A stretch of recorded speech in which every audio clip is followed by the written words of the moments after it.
Ennyama entabudde abasiraamu Nakifuma bagirwanidde omu n'asalako munne akagalo.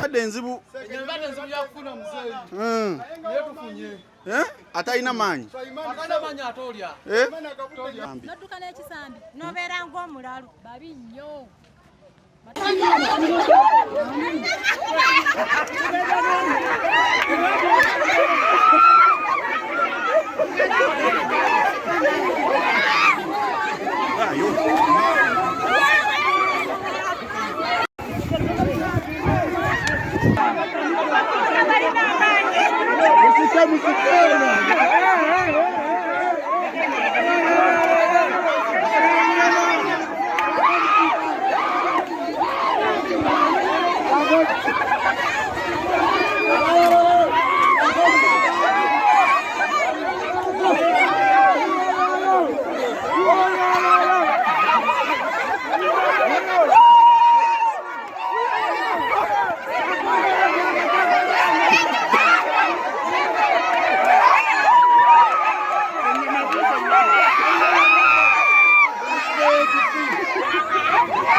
Omukyala akwatire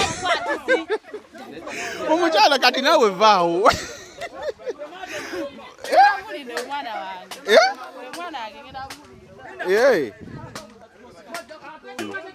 Oba tebayise mu mitendera oba tekamulayini.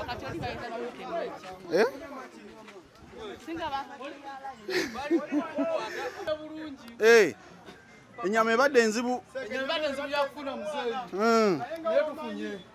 atalina maanyi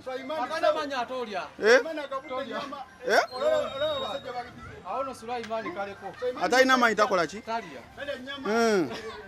Yidiyo gimaze naye ebadde ya nzibu.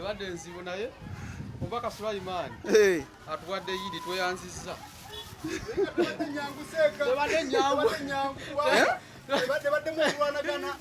Ovunye gwe lwaki? Waliwo ne wali abaliwo genda nabo. Alizo ziri kilo ngameka? Ziri kilo nga 2.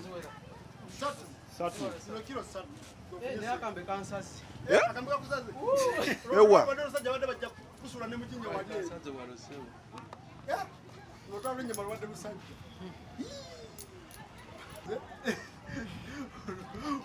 Wesaza olw'ennyama. Kamera. Oli abadde atema ya kusaze. Nze neesaze. Ng'osala. Ennyama tusitudde buli omu asalako wawe. Nina n'omuceere. Ampadde buwi. Nze nsobola okubirwanayo. Abantu bakuno Omuntu n'otwala ekisambi kiramba. Ekisambi kiramba. Nga banne bali wali tebafunye. Kyokka n'okiddusa. Nze era neesiimisiza abeeri emmanga. Bali bafunye ennyama yaabwe mu bulungi. Naye ate abeera. Ennyama yabadde yagala kugalira wali ku muziki. Naye omuntu n'odduka n'ekisambi. N'odduka n'ekisambi. N'obeera ng'omulalu. Babi nnyo. Batukoze bubi. Maama gw'ofunye? Nze nfunye muceere. Ennyama Ate ennyama. Sifunye. Lwaki? Nga nze sisobola Kola ki? kufuna nnyama.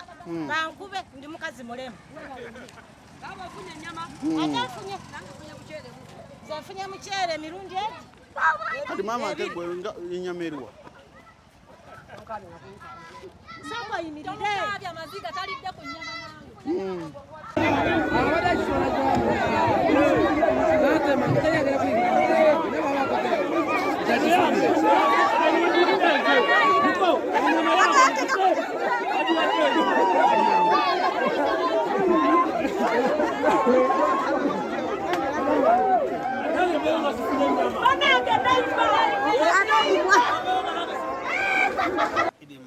Idi Mbarak. Nze Twaluka Sulaiman nga nze mbaka wa Parliament wa kitundu kino ekya Nakifuma. Njagala nange okuyozaayoza abaganda bange abasiraamu nti mwe bali kutuuka ku lunaku luno olulungi. Baganda baffe abamu bali Makka nammwe tubagaliza okubaliza emikolo gya hijja emirungi. Idi eno ya bisolo, idi eno ya kusala. Nsaba Allah subhanahu wa ta'ala asiime abo abeerekereza ne bakwatako mu nsawo ne bakola omulimu ogwo gw'okuyambako baganda baffe. Obusiraamu bukubiriza nnyo abantu okweyisa obulungi. Era nsaba abantu message yange ya Idi y'olunaku lwa leero okubiriza abantu okweyisa obulungi. Olw'okubanga nti tetumanyi bigenda kubeerawo nkya. Tetumanyi ani agenda kuyambako bantu baffe nga tuvuddewo. Tetumanyi ani agenda kuweerera abaana baffe. Kikulu nnyo okweyisa obulungi. Ekyokubiri nsaba Allah abantu bonna Allah baba basitudde okuyambako bannaffe. Ekyo bakiyita empathy. Abantu abasinga tebalina kibayita empathy. Okufuna okuwulira obulumi obutali bugwo. Kikulu nnyo okufaayo ku bintu ebikwatagana ku bantu abalala. Olw'ensonga nti baganda baffe bangi bayita mu kunyigirizibwa. Naye olw'okubafa abantu abasinga tetwagala kumanya bigenda mu maaso mu bulamu bw'abalala tetufaayo. So kubiriza abantu ffenna okuwaayo nnyo ebirowoozo okulaba nga tuyamba ku bantu bannaffe obulamu butambule. Njagala okwebaza Imaamu